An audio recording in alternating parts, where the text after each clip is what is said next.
Hello, everyone, and I hope you're all well. My name is Tanner Dajne, and I'm the host of Self-Sabotage Solutions. On this podcast, it's my opportunity and my pleasure to be able to share everything I know about self-sabotage so that you can overcome self-sabotage in your life. Now, today I'm going to be talking to you guys about kids and, how we influence them with self-sabotage and why, we as adults self-sabotage based on things that we learned as kids. And I think it's really important that we talk about this because, so many of us, when we grow up as adults, don't really understand why we are self sabotaging. And, a lot, I'd probably say at least 70 or probably upwards of 80% of our self sabotaging habits come from when we, between the ages of 2 and 7.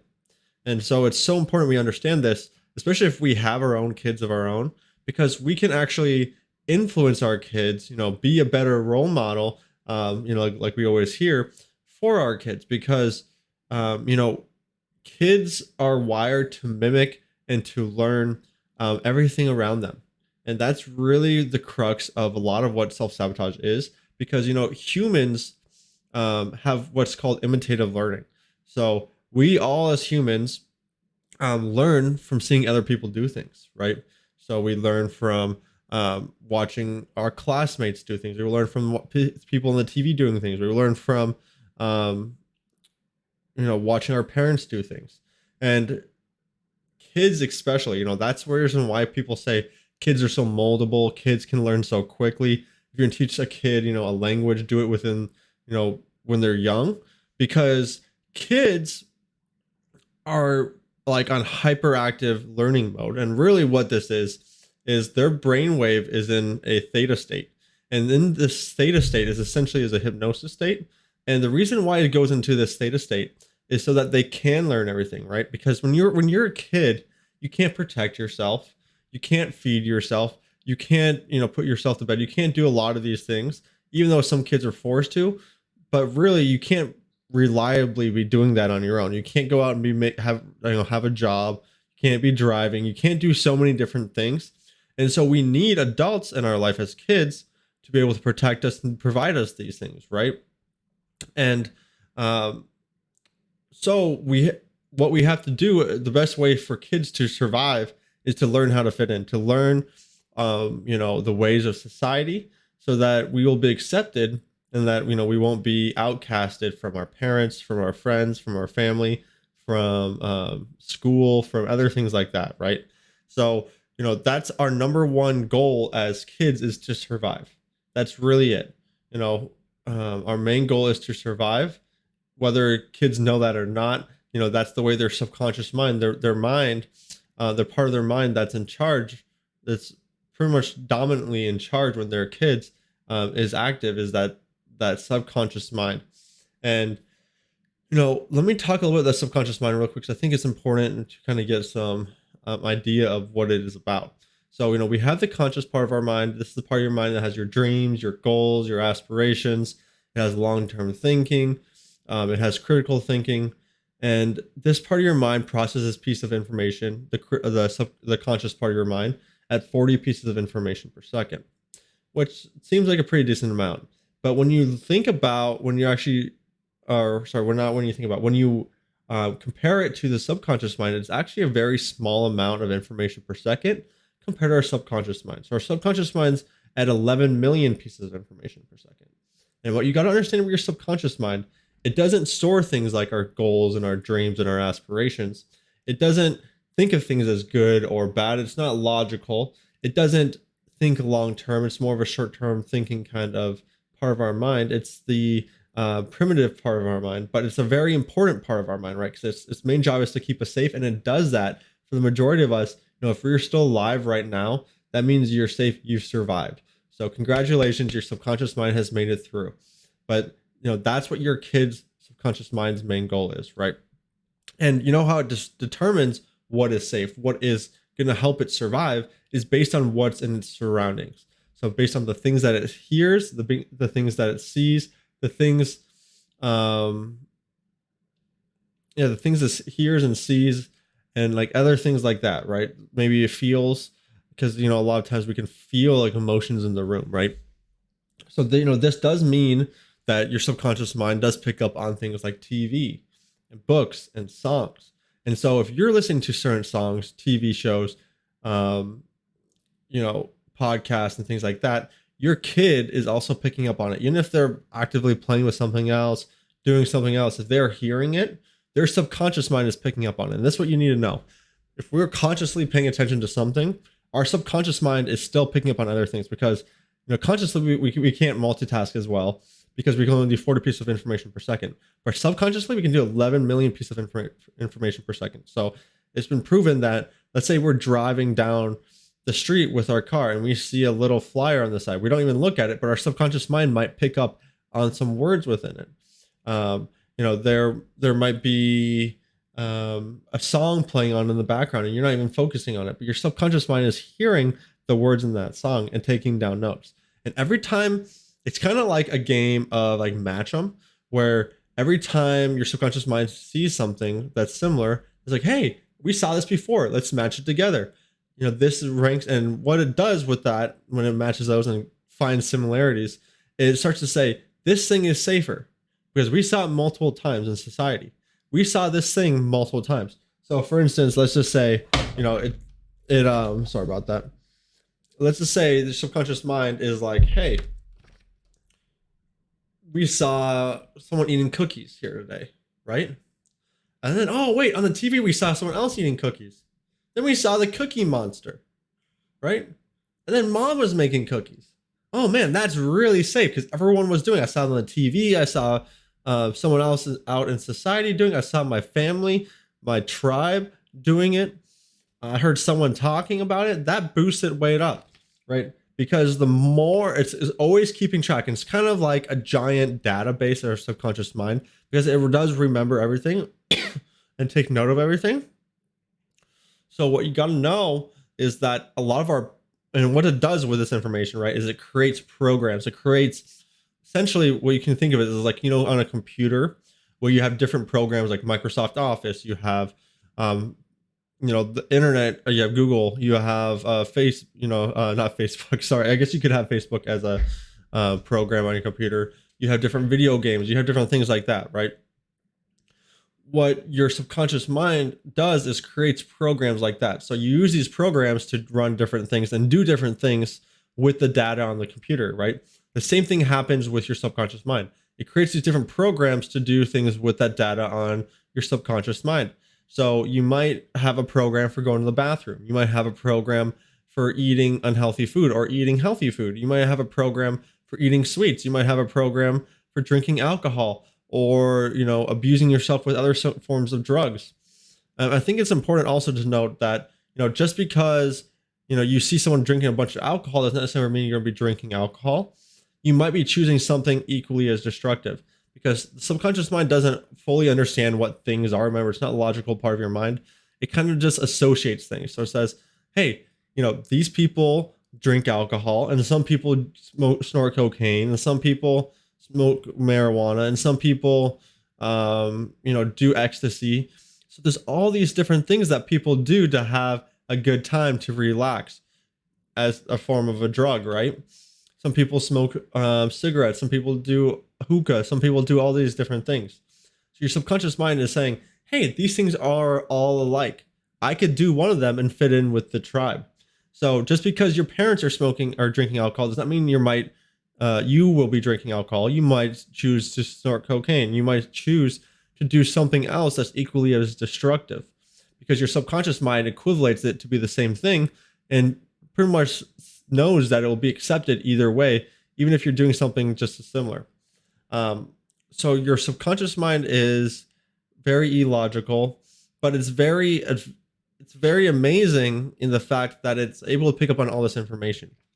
And so the reason why it's so important, and the reason why I'm talking about this right now, is because, our kids are mimicking that. And, the 11 million pieces of information per second, that's like amplified for kids. Off the top of my head right now, I'm blanking on that number, but, kids, it's larger than 11 million pieces of information per second, because they're in that theta state. And what theta state is that hypnosis state. And what you can know about hypnosis is that it doesn't mean you just cluck like a chicken, and someone tells you to cluck like a chicken, you start acting like a chicken, right? In hypnosis state, it's a way that you can reprogram your subconscious mind. You can access that database and start to influence it. So your subconscious mind say, hey, this thing is more safe than the thing I used to think was safe. And you can change that. And that's really what a lot of overcoming self-sabotage is reprogramming your subconscious mind, taking out a lot of the negative influences out of your life and starting to replace it with positive influences. And, it's really important that we do this for ourselves, but not only ourselves, for our kids and for other people's kids.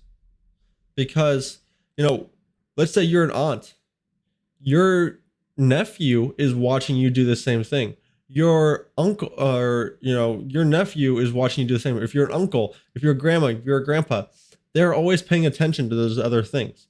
So it's really important if you're a teacher, you are a coach or something like that, and you're hanging out with kids all the time, you got to make sure that you are being the best role model possible, right? Because kids are literally like sponges. They're absorbing all that information possible.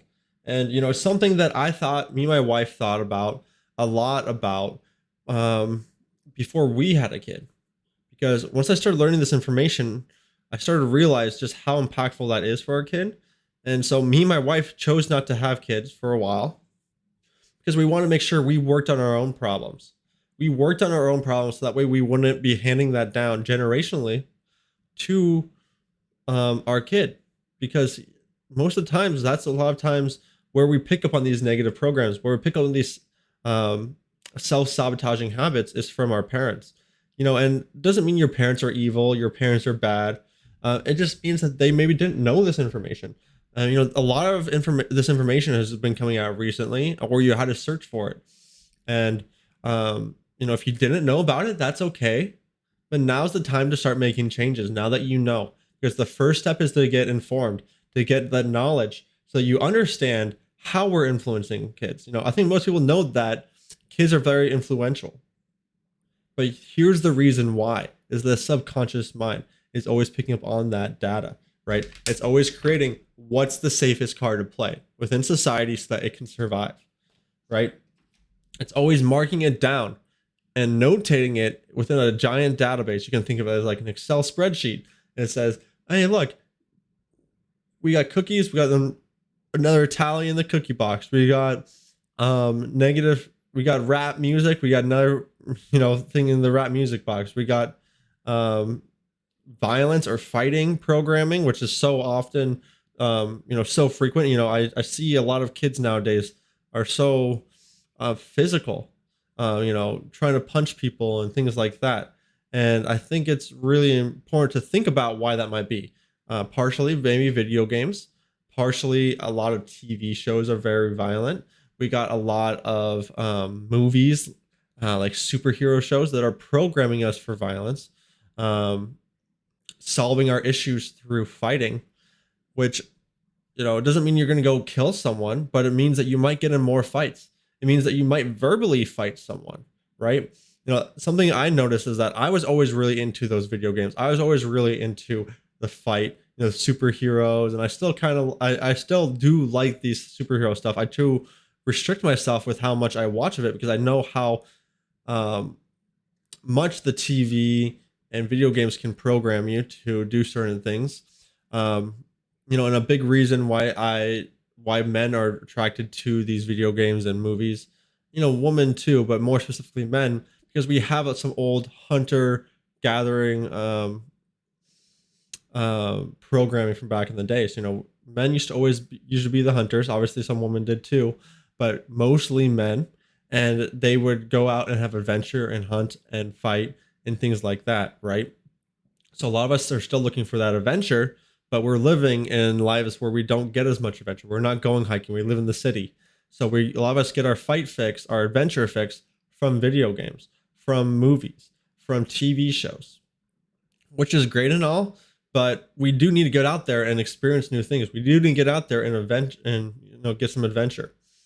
So I kind of got on a small tangent there, but I think it was still important to talk about because, it was something I thought about a lot with my kid, with Oliver, who's about 7 months old now.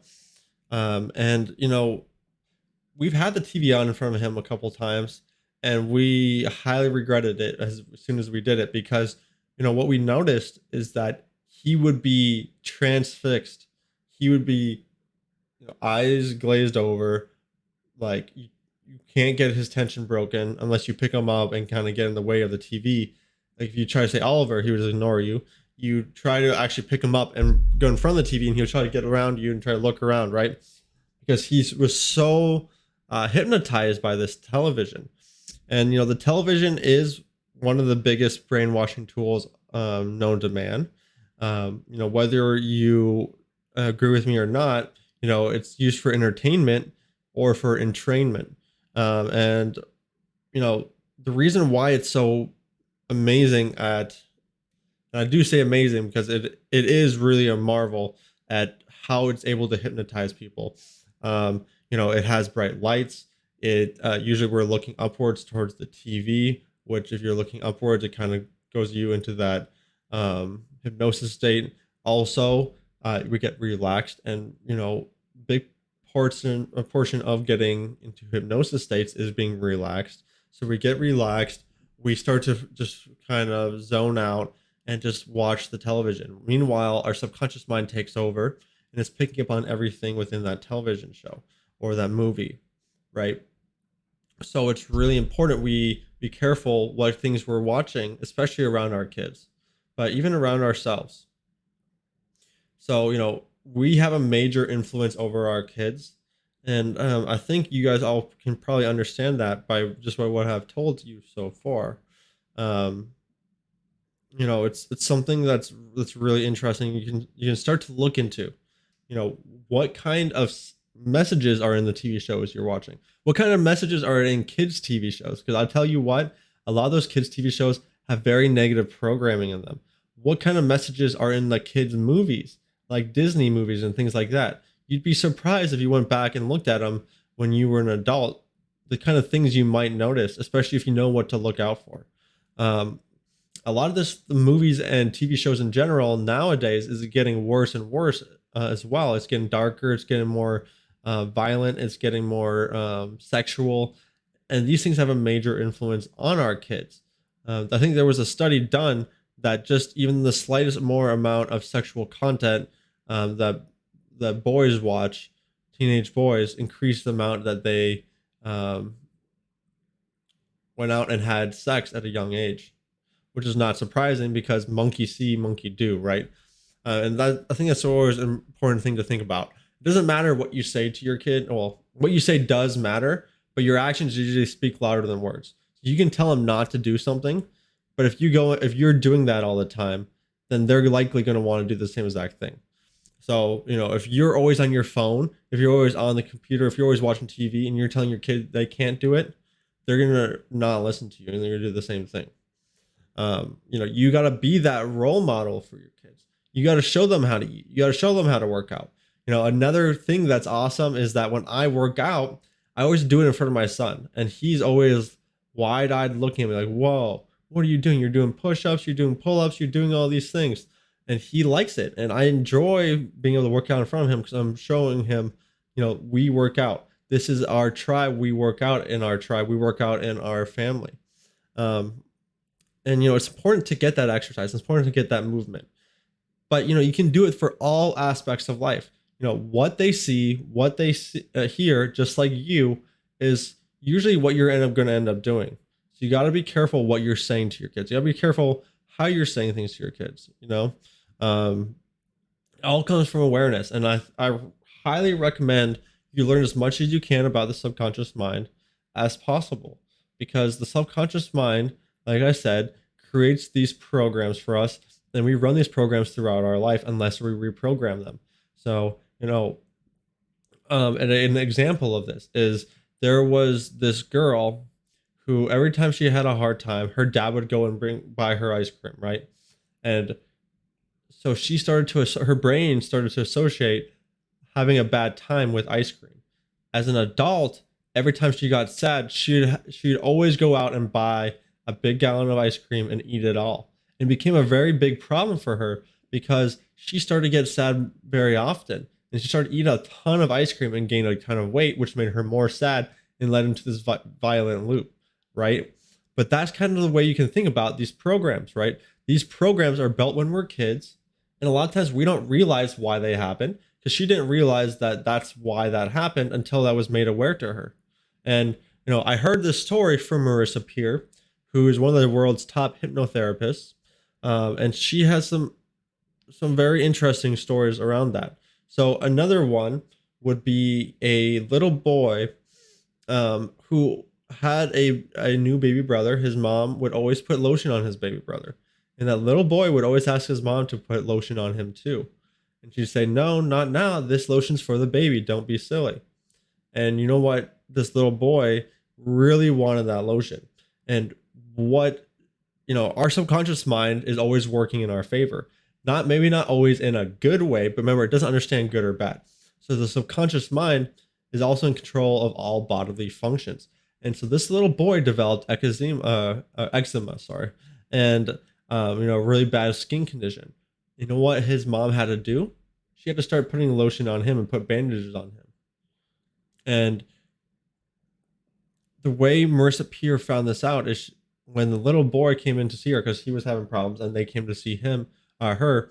She said, if your eczema had a superpower, what would it be? And you know what he said? He said, well, what it would be is that I get to put lotion on me, because whenever I used to never get lotion on me, and now I always get lotion on me every day, right?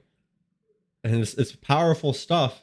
Once you start to think about it this way, understand that our subconscious mind will do things in that kind of way. So for instance, an example of my life where I had this happen is that, this doesn't only happen to kids, it happens to adults too.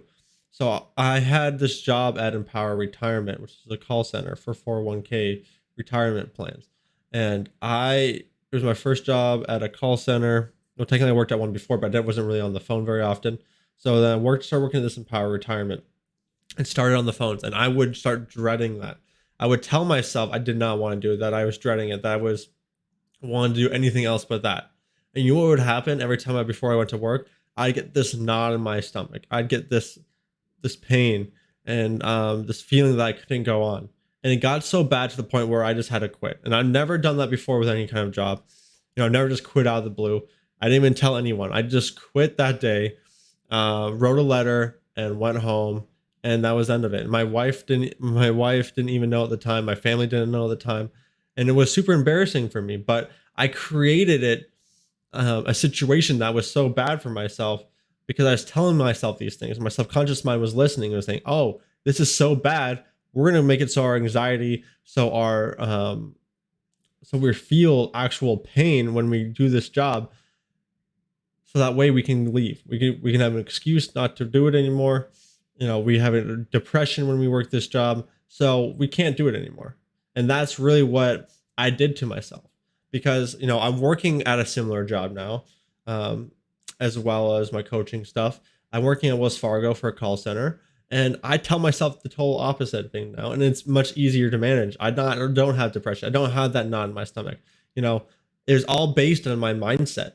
And for so many of us, we have control over what's happening and how we feel in certain situations, but we've been led to believe, and we allow ourselves to believe, that we're victims, because we don't understand this information. In my opinion, this subconscious mind information should be taught to every kid when they're at least in, my thought is elementary school, at least in high school, maybe middle school. The earlier the better, in my opinion, because it is one of the most important part of our minds for learning and for programming ourselves towards our best life. So if we know we want to do something, we can actually influence ourselves towards that thing. We can start influencing our subconscious mind to create programs to be an astronaut, to be someone who likes to work out, to be someone who likes to eat healthy, to be someone who is successful in life, right? And I think that's what my main message for this podcast I want to be, is that you as a parent If you're not a parent, that's okay. You as an individual can program yourself, can program your kids, can program other people's kids. Um, and I know that sounds weird, but you can do it in a good way. So programming doesn't always mean it's a bad thing, right? We can always influence people towards a better life. It works both ways. You can influence people down towards a shittier life, towards a life full of depression, anxiety, uh, obesity, disease, sickness, um, all these things that we wouldn't want, sadness, being alone, being lonely. Or we can program ourselves and influence ourselves and our kids towards a life of health, towards a life of wealth, towards a life of successfulness, towards a life that's better for ourselves. So you gotta, if let's say a perfect example of this is there's so much negative wealth programming around the world, and so many people tell themselves and their kids things that program themselves negatively about wealth. So, for instance, money doesn't grow on trees. We can't afford that. We don't have the money for that. That's too expensive, right? And I'll catch myself saying that sometimes, and I'll delete it and I'll rephrase it. Even if you don't have the money to spend on something, just say that's not a priority for us right now. We need to prioritize our money here, and change the way we're thinking about it, because we don't want to be programming ourselves to say that we don't have money. We don't want to be programming ourselves to say that that's too expensive for us. We don't want to be programming ourselves to say that, making money is hard. We don't want to program ourselves to say that people who have a lot of money are evil, because then otherwise, why would we want to have a lot of money if we think they're all evil, right? We want it. So we'd spend all of our money before we are able to save up anything, before we're able to make a lot of money. We'd sabotage ourselves from making a lot of money.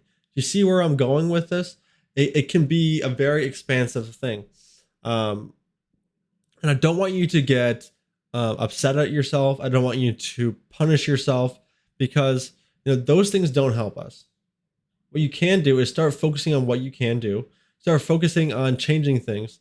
And you don't have to change everything at once, right? Start to make changes and start to be consistent with those changes. The more consistent you are, the better. And if you make a mistake, that's okay. Forgive yourself. Notice that you did it. Maybe notice why you did it. And then do better next time. Continue to work towards it. And what you'll find is the more you attempt to do something better in your life, the easier it will start to come to you in life. Because just like those negative things became familiar for you in life, and your subconscious mind created programs for those, you can start to create new programs for something better.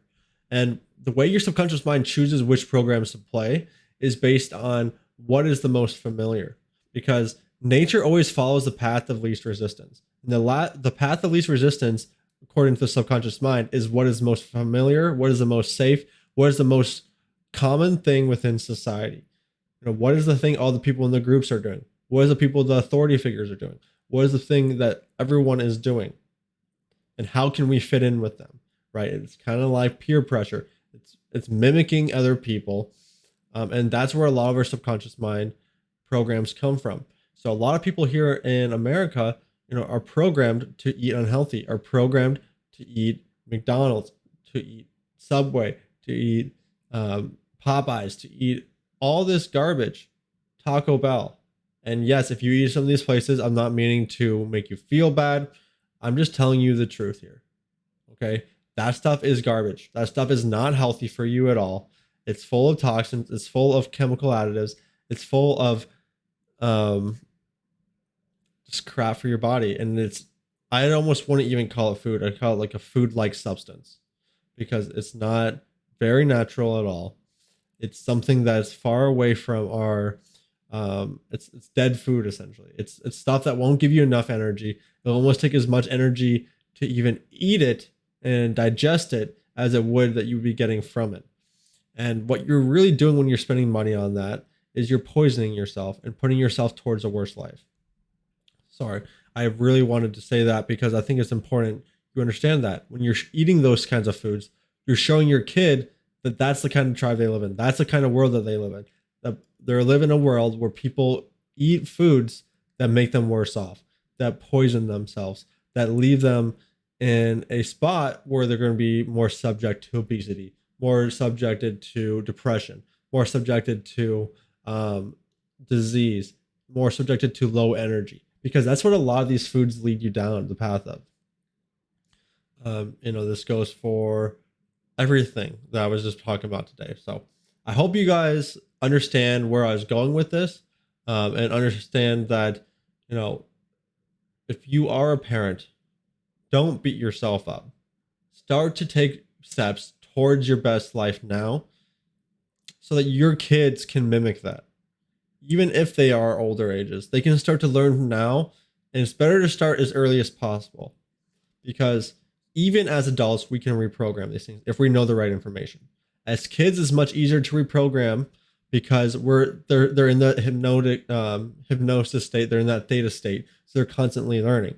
So they can reprogram those programs much quicker between the ages of 2 and 7. That's when they're hyperactive. Their subconscious mind is hyperactive. So, start to be that perfect example for your kids. You don't have to be sorry, I didn't want to say perfect. Start to be that good example for your kids. Be the best that you can be. Work out, eat healthy food, listen to things that make your life better, not worse. Don't eat foods that are going to leave you off in a worse spot. Take actions that are going to help you move towards the life you want. If you're in a job you dislike and you come home every day and just binge watch Netflix and play video games all night, or go party and go drinking, how do you expect your life to get any better? Your kids are going to mimic that if they see you. And even if you don't have kids, you're going to be off in a worse off spot. You're going to be in the same job years down the line. You're likely going to be more obese, more disease, more depressed, more anxiety ridden, because you're not changing anything. And those negative things are building up in your life. But the good news is that there's steps forward. There's steps to move forward in life.